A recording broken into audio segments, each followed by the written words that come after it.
Hello, everyone. Welcome back to the Where Swans Walk tonight. Just you and Rich. James sadly can't be with us. Coming up, we've got reaction to the Ipswich game.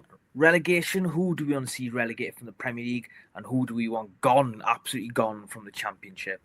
And then finally, best and worst refs of the league or the Premier League or whatever. Who do you think is the best and worst refs the Swans have had? And then who gets in at S for what makes Swansea great? Right then, lads, we may as well just jump straight into Ipswich because this again we're missing James's rants for tonight because we could really could have done one. So disappointing. Could really could have done with a James rant for this. He just makes these. We'll have to be a bit more angry tonight. A bit more. Yeah. I'll try. So, what do you think, lads? What do we think? Go on, Hugh. You start. I didn't go, so I've only seen highlights and stuff, but it just sounds like we were never up to their level all game. The dire away form continues, unfortunately. It just seems like we just can't put a decent away performance against a decent team. Worrying. A few performances on the pitch that weren't great from what I understand, particularly in defence. But yeah, not a good day. No. I'll probably just think that you've got to knock straight away that Ipswich are a really good side. We'll start there. They are going to be there and thereabouts the end of the season. No hands about that. But you've got to be competitive against good teams. And we almost looked as if we kind of gone into the game thinking, well, we're going to probably lose this one. And you can't do that in the Championship. And every game is close. And as soon as we can see the goal after a couple of minutes, you're always on the back foot, aren't you?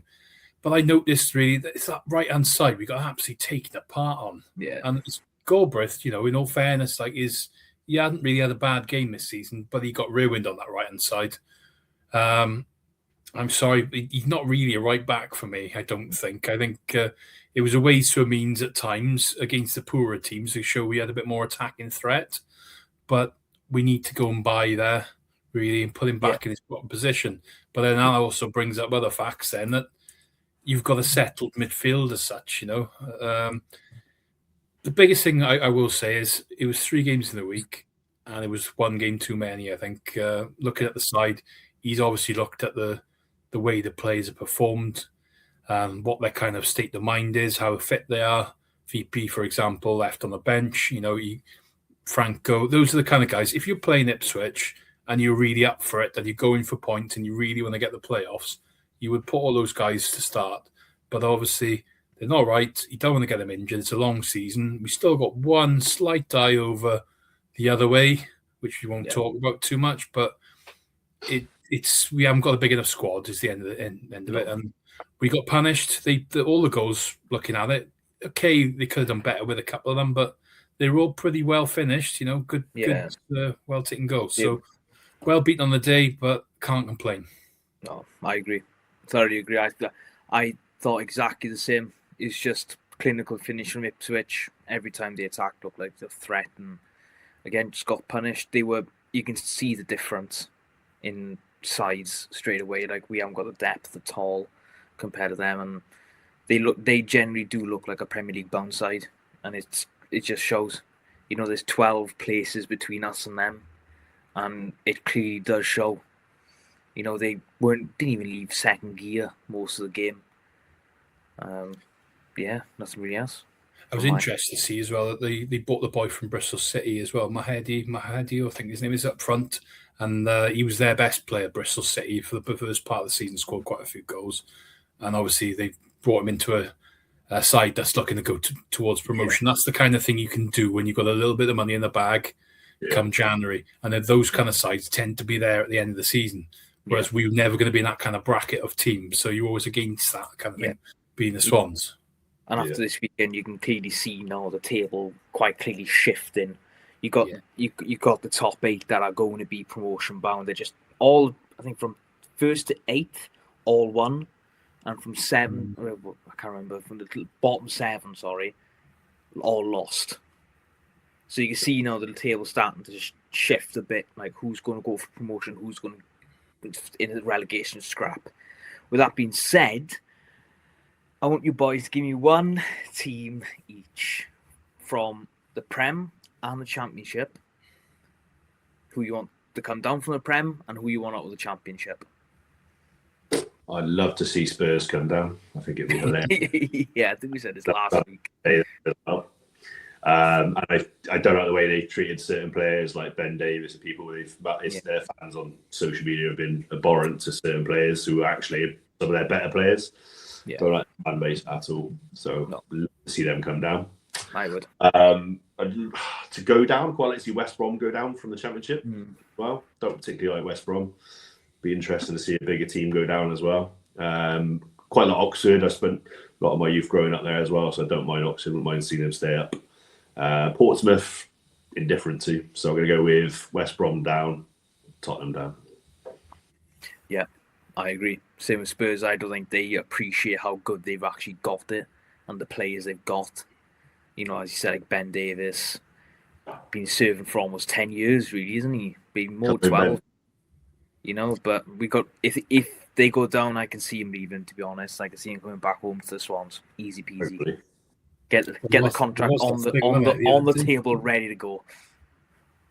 Yeah, there was that thing the other day midweek, wasn't it, about Ben Davis links when he came down to see Snoop Dogg. But was there preliminary talks there? You never know. Yeah, you don't know about stuff like that. Yeah, I don't know.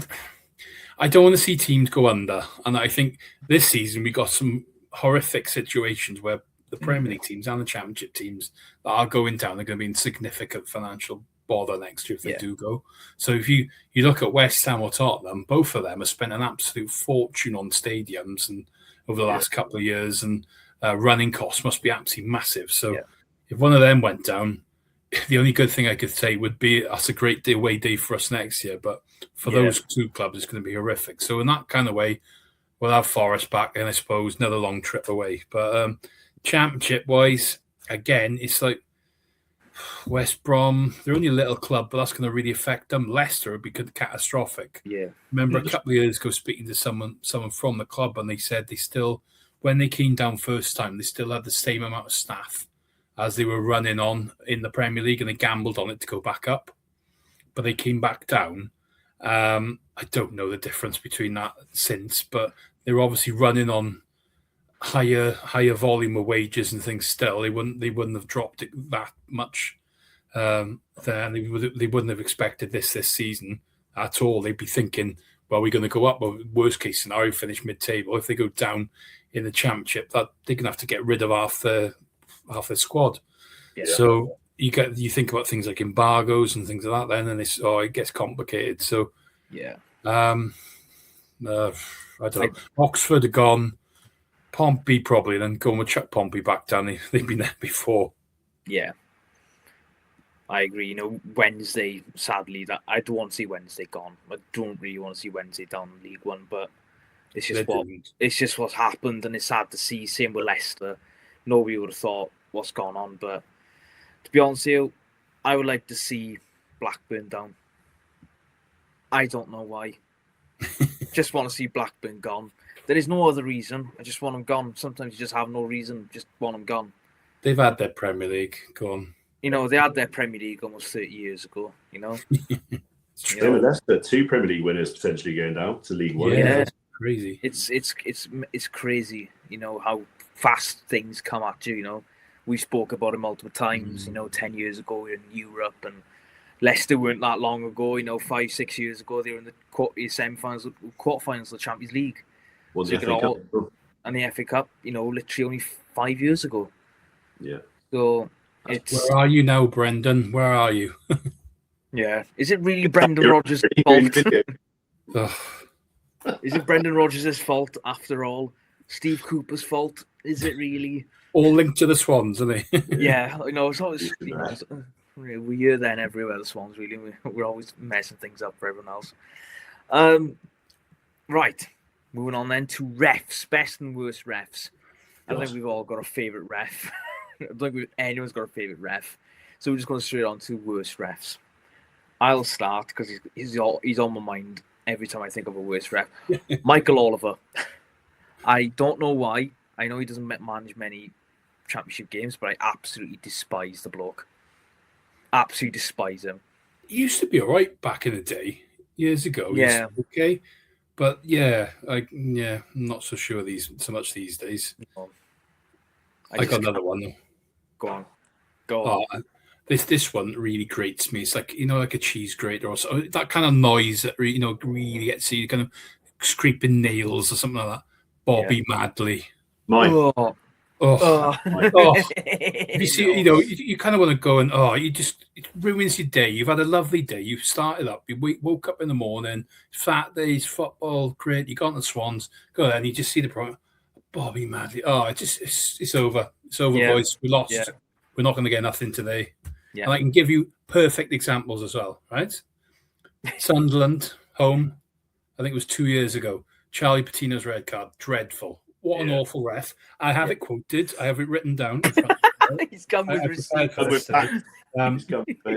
that. Referee horror show, said the papers on that occasion, right? And another occasion then was, I think it was, I haven't written the game number, it's season before, another game, bewildering refereeing. What a horrific referee. He says it all.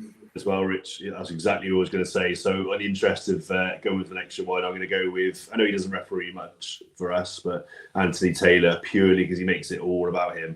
Yeah, and absolute nightmare. If you like a little flutter on football betting, like I do, he either gives 0 cards or he gives 25. He's just there's no consistency with him. And guarantee if you bet on him, put like minimum 2 cards. There's not a single card in that game. And all about him. Steals the show. Yeah, I can't stand him. I think you find very hard to find someone who actually likes Anthony Taylor. Or any ref. Actually any ref. The standard. Actually, I like Sian Massey. I think Sian Massey's a decent lineswoman. I quite like Sian. Yeah. I've never have a bad game with us. And in fact, I've never seen her have a bad game in general. I will say the best refs, the ones you don't know. And I looked this season now because I don't really notice referees a lot. And I think I wrote down who's got the best stats. And it was Anthony Brockhouse. I think you've done the Ipswich game on the weekend. Apparently, we'd won 3 and lost 1 with him. But the he's done right. If I remember rightly, on the weekend he didn't do anything wrong. So there we are. The Preston ref was shocking last week as well. The Snoop Dog game, and we've had him before, and he was atrocious the last time we had him as well. Yeah, can't remember his name.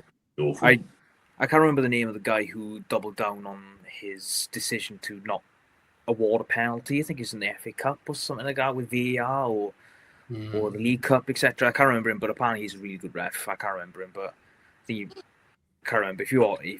I'll probably remember after this. But we'll finish off then. What makes Swansea City great, and we'll all give a player, but I want to make a quick mention for last week. We all tried to quickly get a little pod together last week, but we couldn't because of time constraints, etc. Snoop Doggy Dog is what makes Swansea City great at the moment. What do we think of him turning up? Literally turning up, because that tunnel smelled like different type of grass. It's pretty special. I took my old man and my daughter, and 2 completely different generations, and they loved it. Plenty of other fans giving a stick for it, but every other club, would have loved it, and the atmosphere that we created down there as well. He's not got the perfect past, but he's part of his rehabilitation. Same with Martha Stewart, another S. Is to improve themselves, improve community stuff, and that's why he's picked the Swans. He likes the underdog, and I think he's going to bring us a load of stuff in revenue and sponsorship and stuff that we didn't have before. So, I'm all for it. I like the fact that they had the tea towel thing as well, where they put them all on tea towel on every seat, and then got the fans to put it up in a certain minute. And the fact of it was all paid for by Snoop, and he's kind of, that's a really good marketing ploy, but at the same time, that's a nice little gesture and a nice little keepsake. It's just a good. I like the whole feeling around it with when you have positive figures around the club. He hasn't put money in, but he's making a good influence and attracting potential maybe other buyers and fans to the club, which can't be a bad thing, can it? And that in itself is going to boost revenue, and just hit last Tuesday is going to boost everything in, and just seeing everyone twirling it around is just unbelievable. Just the little things like that is what goes a long way with the fans. Like, we'll be talking about this for 10 plus years now, with more, Definitely. But it's just crazy. Go back 10 years ago, boys. Would you even imagine Snoop Dogg being down in the Liberty? or stepping foot anywhere near Swansea. In fact, No. We had No. you were together about 20 odd years ago, didn't we, Rich? yeah. It's probably more- There's one we question. were together. One question though for Snoop: did he go to Rossi's? Oh, Yeah, Did he go to the railway? I want to know. Yeah, railway in for a pint and a nice chippy Rossi's. Aye, you'd fit right in the railway. Right, boys. Who makes Swansea City great?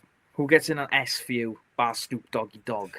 There was a great shout. He's a little bit controversial because of the way his career's ended up. I think Gylfi Sigurdsson was probably going to be my shout just because of some of the goals he scored. But I'm going to go old school. Somebody who's born in Swansea. I'm going to go Dean Saunders. Nice. Oh, nice. And a Welsh as well. And a bit, I'll go Saunders. Well, I was either Siggy. Siggy's my favourite player and will always be. And if you're not going to go Siggy, Scott Sinclair for his hat trick. Yeah. In the playoff final really takes up where it all started. So great show. Great. I'll forget. Remembering to this day, none of you said Jason Scotland. Yeah, then again, Jason Scotland, that League One campaign with the epic shirt with the green and black. Yeah. Oh, I love that shirt. Yeah. Belting the goals every week. My show is going to be Jason Scotland or Scott Sinclair. I loved Scott Sinclair for some reason. Great shouts. Great. But very good shouts, boys. And even better shout saying Snoop Doggy Dog. Right, well that's everything on our end, boys. I think that's a wrap. Thank you all for listening and watching. We'll see you all next week. Please let us know down below who you think gets in S with Swansea City. And we'll see you all next week. Thank you. Cheers, boys.